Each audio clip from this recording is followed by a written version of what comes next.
હાલો આમાં શિયાળા માટે શિયાળો છે ને ત્યારે 3 ને 18.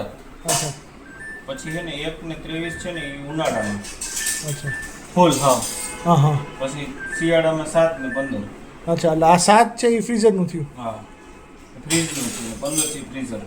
અચ્છા આ -15 છે. આપણે નોર્મલ 3 ને 18 સેટ કરી દઉં છું અત્યારે. હા, બધી હા. ઋતુમાં હાલ છે બરાબર. અચ્છા પછી કન્વર્ટેબલ છે તો કે આ ફ્રીજ છે આ ફ્રીઝર છે ને ફ્રીજમાં કન્વર્ટ કરવું હોય તો અને 3 સુધી હોલ્ડ કરી રાખવાનું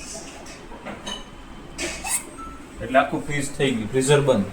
ઓકે ફ્રીઝર બંધ થઈ 3 ડિગ્રી થઈ ગયું. ઓકે પાછું 3 સેકન્ડ હોલ્ડ કરશો એટલે નીકળી જાય. આ થઈ ગયું પાછું. ઓકે જે વાઈફાઈ માટેનું રાઉટર હોય તો ટેમ્પરેચર મોબાઈલથી ચેન્જ કરી શકો એના માટે. પછી એક્સપ્રેસ સ્કૂલ છે ને ફ્રીજ માટે કોઈ ગેસ્ટ આવવાના હોય તમારે ઝડપથી ફ્રીજમાં કંઈ ઠંડુ કરવું હોય તો અમે મૂકીએ અને એક્સપ્રેસ ફ્રીજ ચાલુ કરી દેવાનું. પછી એક્સપ્રેસ ફ્રીઝર છે એટલે ફ્રીઝરમાં જલ્દી ચીલ કરવું તો. પછી આ નાનો આ લોક છે કોઈ નાના છોકરા ટેમ્પરેચર ચેન્જ કરી નાખે તો લોક કરી દેવાનું. હું આવે કે ફરી નહીં ટેમ્પરેચર ચેન્જ નહીં કરી શકો. પાછું રિમૂવ કરવું હોય તો 3 સેકન્ડ હોલ્ડ કરવાનું. રાત ખુલી ગઈ.